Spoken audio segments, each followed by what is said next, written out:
Hello friends, welcome to this YouTube channel. आज की इस वीडियो में आप सभी का स्वागत है। आज की वीडियो में हम टाइम एंड वर्क के कुछ क्वेश्चंस को डिस्कस करेंगे। इससे पहले भी हमने टाइम एंड वर्क पे एक वीडियो बनाया हुआ है। अगर आपने वो नहीं देखा है तो आपके लिए मैं उस वीडियो का लिंक डिस्क्रिप्शन बॉक्स में डाल दूंगा, वहाँ से जाकर आप देख सकते हैं। तो चलिए और देर न करते हुए इस वीडियो को शुरू करते हैं। पहला क्वेश्चन क्या है? A can finish a work in 18 days and B can do the same work in half the time taken by A. अब A किसी काम को 18 दिन में कर रहा है और B क्या कर रहा है? आधा टाइम ले रहा है, जितना A ले रहा है उसका आधा टाइम ले रहा है B। तो B कितना टाइम ले रहा है? 9 दिन। अब काम कितना है पहले तो ये निकाल लेते हैं। तो काम कैसे निकलता है? जब हम इन दोनों का एलसीएम लेते हैं तो काम निकल जाता है हमारे पास। तो काम तो अब दोनों का एलसीएम तो 18 आ गया हमारे पास, तो काम कितना होगा? 18 unit. What part of the same work they can finish a day? अब एक दिन में कितना काम का कितना हिस्सा वो दोनों कर देंगे मिलकर। तो उसके लिए हम पहले क्या करते हैं, इन दोनों की कैपेसिटी निकाल लेते हैं। पर डे कैपेसिटी कितनी है? तो पर डे कैपेसिटी कैसे निकलती है? इसको हम इससे डिवाइड कर देते हैं। तो 18 को जब 18 से डिवाइड करेंगे तो 1 आएगा, और 18 को 9 से डिवाइड करेंगे तो 2 आएगा। मतलब इसकी पर डे कैपेसिटी 1 है और इसकी 2 है। ठीक है, मतलब ये एक दिन में 1 काम करता है और एक दिन में 2 यूनिट काम करता है। तो टोटल एक दिन में कितना यूनिट काम हुआ? 3 यूनिट हुआ काम ना। और क्या बोला है उन्होंने? What part of the same work they can finish in a day. अब इसका कितना पार्ट ये एक दिन में खत्म करेंगे? तो तीसरा पार्ट करेंगे किसका? 18 का। तो कितना हुआ? 1/6 भाग। तो कौन सा ऑप्शन है? ऑप्शन ए राइट आंसर है। तो चलिए अगला क्वेश्चन देखते हैं। क्वेश्चन नंबर 2 क्या है? A can knit a pair of socks in 3 days, B can knit the same pair of socks in 9 days. If they are nighting together, then how many days will they night 2 pairs of socks? Night का मतलब वैसे बुनना होता है। अब यहाँ पे क्या है? A can knit a pair of socks in 3 days। तो ए कितने टाइम लेता है? ए 3 दिन लेता है। बी कितना है? बी क्या करता है? सेम पेयर ऑफ सॉक्स को 9 डेज में नाइट करता है। ठीक है, if they are uniting together. अब ये दोनों अगर मिलकर काम करें तो कितने दिन में? How many days will they night 2 pair of socks. ठीक है, पहले हम एक पेयर के लिए निकाल लेते हैं इसका। तो इसका टोटल वर्क क्या हो गया? एलसीएम इसका 9 आ गया। तो पर डे वर्क क्या हो गया इसका? 3 3 9 और 9 एकम 9। तो ये दोनों मिलकर कितना काम करते हैं? 4 यूनिट काम करते हैं ना। मतलब ये 4 पेयर को नाइट कर रहे हैं। अब हमारे पास क्या आ गया है? एक पेयर को नाइट करने के लिए हमने निकालना है। तो एक पेयर को नाइट करने के लिए कितना टाइम लगेगा? 9/4, क्योंकि टोटल वर्क 9 है और पर डे कैपेसिटी क्या है? 4। अब यहाँ पे 2 पेयर के लिए पूछा गया ना हमारे पास, 2 पेयर्स। तो इसको 2 से मल्टीप्लाई कर देते हैं। तो क्या हो जाएगा? 9 दूनी 18/4। मतलब 4 चौका 16 और 2 18, 2/4 आ गया, मतलब 1/2। तो क्या आ गया? 4 से ही 1/2 आंसर आ गया हमारे पास। ऑप्शन सी राइट आंसर है। तो चलिए अगला क्वेश्चन देखते हैं। क्वेश्चन नंबर 3 क्या है हमारे पास? P can complete one fourth of a work in 10 days. Q can complete 40% of the same work in 145 days. R complete 1/3 of work in 13 days, and S 1/6 of work in 7 days. Who will be able to complete the work first? अब P क्या है? 1/4 of काम कितने दिन में करता है? 10 दिनों में। मतलब अब 10 दिन में ये 1/4 काम करता है। तो पूरा 4 काम करने के लिए इसको कितना समय लगेगा? क्योंकि ये 1/4 मतलब कोई काम 4 है, उसका पहला हिस्सा कर रहा है ये 10 दिनों में। तो वैसे वैसे 4 हिस्से काम करने के लिए उसको कितना टाइम लगेगा? गुणा 4 लगेगा ना। जितना टोटल वर्क है उतने से गुणा करना पड़ेगा हमें। तो कितने दिन लगेंगे पूरा काम करने के लिए? कितने? 40 दिन लगेंगे। किसको? पी को। हम इसको सिंपली मल्टीप्लाई कर देते हैं इससे। क्यू क्या करता है? 40% of the same work in 145 days. अब 40% का मतलब क्या होता है? 40/100। ये कितना टाइम लेता है? 145 डेज। तो ये तो बहुत बड़ा हो जाएगा नंबर। तो इसको टोटल कंप्लीट करने के लिए काम कितना टाइम लगेगा? तो इसको लगेगा 145 इंटू 100 डिवाइडेड बाई 40। तो 4 दूनी 8 और 4 पंजा 20। तो ये इसको ऐसे ही लिख लेते हैं हम पहले, क्योंकि ये तो इससे कम आ रहा है ना। तो इसको ऐसे रख लेते हैं। तो ये कौन सा है? क्यू है। अब आर को कितना टाइम लगता है? 1/3 काम 13 दिन में करता है। तो टोटल टाइम कितना लगेगा? 39 दिन लगेंगे पूरा काम करने के लिए। वैसे ही S 1/6 काम कितने दिनों में करता है? 7 दिनों में। तो इसको पूरा काम करने के लिए 42 दिन लगेंगे। तो सबसे कम समय किसको लगा? यहाँ पे 40 है, ये तो बहुत बड़ा है, रहने दो इसको। ये 39 है और ये 42 है, तो 39 सबसे कम है। तो 39 किसका है? आर का है। तो ऑप्शन सी राइट आंसर है हमारे पास। तो चलिए अगला क्वेश्चन देखते हैं। क्वेश्चन नंबर 4 क्या है हमारे पास? George takes 8 hours to copy a 50-page manuscript, while Sonia can copy the same manuscript in 6 hours. How many hours would it take them to copy 100 pages manuscript if they work together? अब हमें यहाँ पे क्या करना पड़ेगा? यहाँ पे per hour work निकालना पड़ेगा दोनों का। अगर ये 8 घंटे में 50 पेजेस को कॉपी कर रही है, जैसे 8 घंटे में 50 पेजेस को, कौन है ये? जॉर्ज। तो एक पेज को कॉपी करने में कितना टाइम लगेगा? 50/8 मतलब 25/4। तो ये किसका आ गया? जॉर्ज का टाइम आ गया। उसके बाद कौन है? सोनिया। तो सोनिया का टाइम कितना है? वही सेम पेज 6 घंटे में, मतलब कितने पेजेस एक घंटे में? कितने पेजेस? 25/3। तो ये पर आवर का वर्क है दोनों का। तो एक घंटे में टोटल दोनों मिलकर कितने पेजेस टाइप कर देंगे? George plus Sonia equal to 25/3 plus 25/4।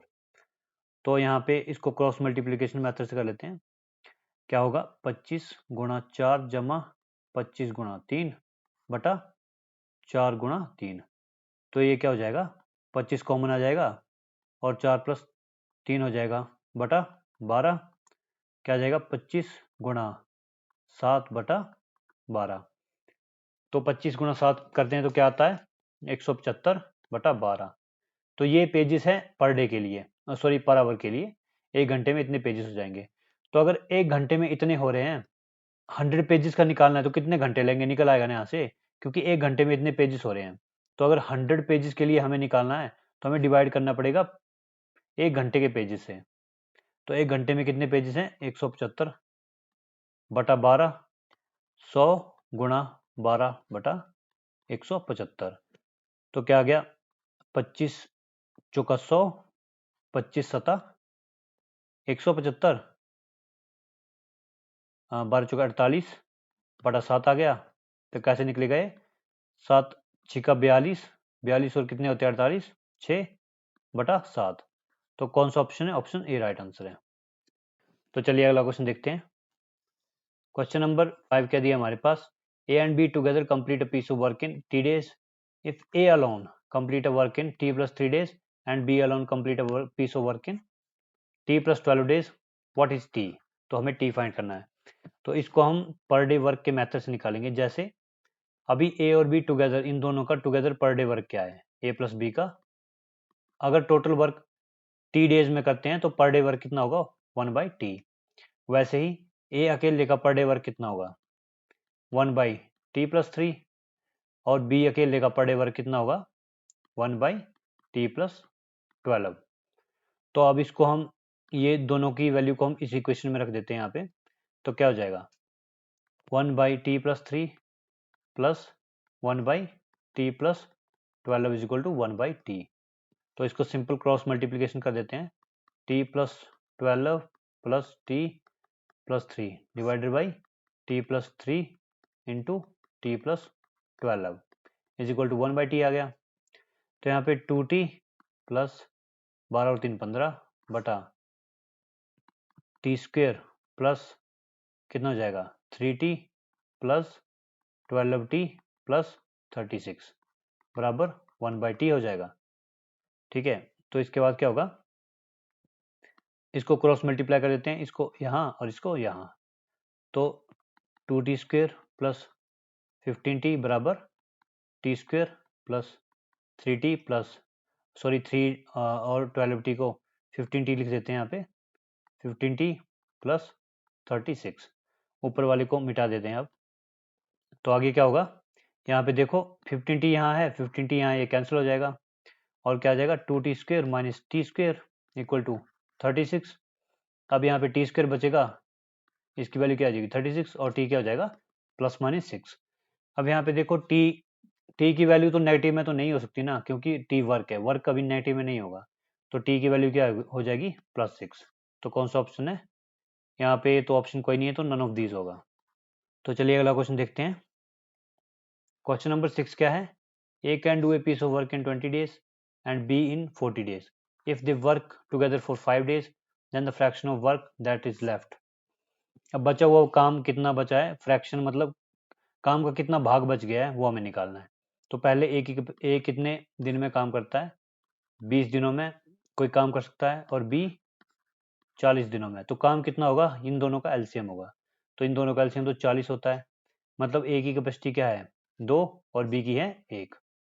अब हमारे पास कैपेसिटीज आ गई है, तो दोनों मिलकर क्या करेंगे? इन्होंने दोनों मिलकर 5 दिनों के लिए काम किया, तो दोनों मिलकर एक दिन में कितना काम करते हैं? 2 जमा 1, 3 यूनिट काम करते हैं। तो 5 दिनों तक इन्होंने कितना काम किया होगा? 15 यूनिट किया होगा ना। अगर इन्होंने 15 यूनिट काम कर दिया है तो बचा कितना है? 40 में से 15 चले जाएंगे, तो मतलब 35 बच जाएगा, सॉरी 25 बच जाएगा। ठीक है, अब 25 काम बच गया है और टोटल काम है 40, तो फ्रैक्शन निकालना है ना हमने। तो कैसे निकलेगा?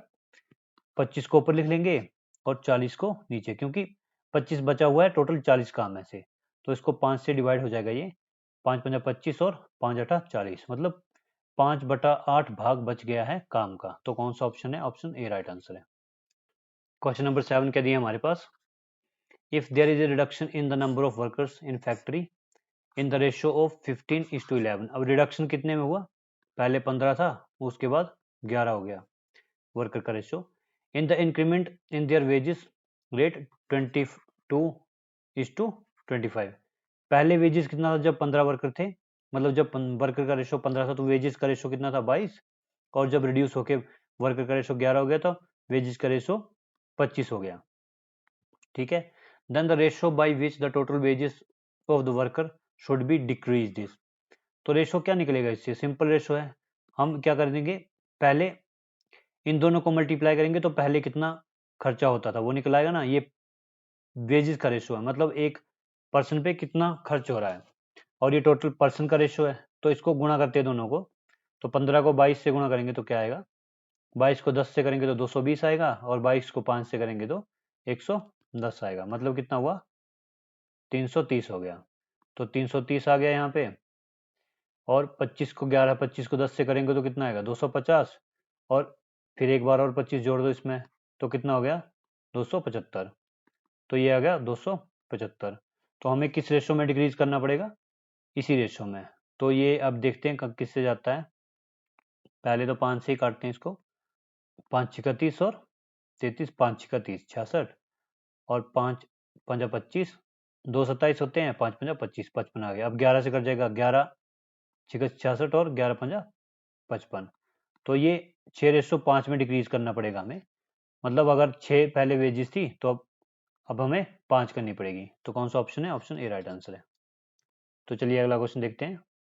क्वेश्चन नंबर 8 क्या दिया हमारे पास? x does 1/4 of job in 6 days। मतलब 1/4 काम 6 दिनों में करता है। y complete the rest of job in 12 days। जो बचा हुआ काम है उसको y 12 दिन में कर देता है। Then x and y could complete the job together in. तो दोनों मिलकर कितने दिनों में इस काम को पूरा खत्म करेंगे? अब x क्या है? 1/4 काम को 6 दिन में खत्म कर देता है। मतलब वो पूरे काम को कितने दिन में खत्म करेगा?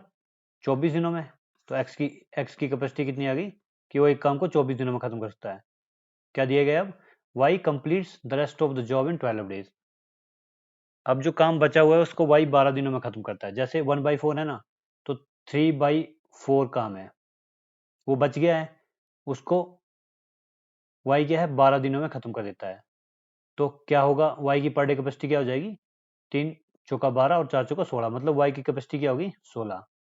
अब x की 24 है और y की 16 है, तो काम कितना होगा? काम तो अब दोनों का एलसीएम होगा ना, तो दोनों का एलसीएम कितना है? 48 है। अब 24 दूनी 48 होता है, 16 तीन 48 होता है। मतलब इन दोनों की कैपेसिटी मिलाकर कितनी आई? 3 और 2 5 आई ना। पर डे कैपेसिटी दोनों की 5 है और वर्क कितना है? 48 है। तो 48 काम को करने के लिए कितना समय लेंगे? बटा 5 कर देंगे पर डे कैपेसिटी के साथ। इसको डिवाइड करते हैं, 5 है 45 और 3 48, तो 9 से ही 3/5 आएगा। कौन सा ऑप्शन है? ऑप्शन सी राइट आंसर है यहाँ पे। तो चलिए अगला क्वेश्चन देखते हैं। क्वेश्चन नंबर 9 क्या है हमारे पास? Reena, Aastha and Shloka can independently complete a piece of work in 6 hours, 4 hours and 12 hours. तो रीना कितना टाइम लेती है? 6 आवर लेती है किसी काम को कंप्लीट करने में, आस्था 4 आवर्स एंड श्लोका 12 आवर्स। तो तीनों मिलकर उस काम को कितने घंटे में खत्म कर देंगी? तो तीनों का एलसीएम ले लो, वैसे ही जैसे पहले बताया मैंने। तो 6, 4 और 12 का एलसीएम कितना होता है? 12 ही होता है। 6 दूनी 12, 4 तीन 12 और 12 एकम 12। अब तीनों मिलकर काम कर रही है ना, तो तीनों की कैपेसिटी को ऐड कर देंगे हम। 2 + 3 + 1, तो 3 और 3 6 हो गया। मतलब 6 इनकी तीनों की मिलकर कैपेसिटी आ गई है। टोटल काम कितना है? 12। तो टोटल काम को टोटल कैपेसिटी से डिवाइड कर दो, तो टोटल टाइम आ जाएगा। तो क्या टाइम है? 2 घंटे। तो कौन सा ऑप्शन है? ऑप्शन ए राइट आंसर है। तो चलिए अगला क्वेश्चन देखते हैं। क्वेश्चन नंबर 10 क्या दिया हमारे पास? Amit and Sumit can plough a field in 4 days. अब प्लो का मतलब क्या होता है? हल चलाना। तो 4 दिनों में ये खेत को हल चलाकर बो सकते हैं। तो Sumit alone can plough the field in 6 days. ठीक है, सुमित अकेला 6 दिन लेता है। How many days Amit alone plough the field. अब हमारे पास यहाँ पे क्या है? अमित एंड सुमित। अमित एंड सुमित की कैपेसिटी क्या है? 4 दिनों की। और ये अकेला कौन है? सुमित अलोन। सुमित की कैपेसिटी क्या है? 6 दिनों के लिए। तो अब दोनों का टोटल वर्क निकाल लेते हैं हम। तो इसका एलसीएम कितना आता है? 12, 4 तीन 12, 6 दूनी 12। ठीक है, अब टोटल कैपेसिटी क्या है इसकी? टोटल कैपेसिटी है ए प्लस एस की 3 है, और एस की अकेले की कितनी है? 2। तो अगर एस की 2 है तो ए + 2 3 हो जाएगा, और ए क्या हो जाएगा? 1 हो जाएगा, क्योंकि 1 प्लस यहाँ पे 1 + 2 होगा तभी 3 होगा ना। अगर ए की कैपेसिटी 1 है तो कैपेसिटी को टोटल वर्क से डिवाइड करो तो उतने डेज आ जाते हैं। तो 12 को अगर 1 से डिवाइड करेंगे तो 12 ही आएगा यहाँ पे। तो कौन सा ऑप्शन है? ऑप्शन बी राइट आंसर है। जो अमित है वो अकेले हल जोतने में 12 दिन लेगा। ठीक है, तो दोस्तों ये थे आज के टाइम एंड वर्क के कुछ क्वेश्चन। मैं आशा करता हूँ कि आपको ट्रिक्स अच्छी लगी होंगी और क्वेश्चन समझ में आ गए होंगे। तो अगर आपको ये वीडियो अच्छी लगी है तो इसे लाइक और शेयर करें, साथ ही इस चैनल को भी सब्सक्राइब कर लें ऐसी बेहतरीन वीडियोस को देखने के लिए। मिलते हैं एक और नई वीडियो में, तब तक के लिए धन्यवाद। जय हिंद, वंदे मातरम।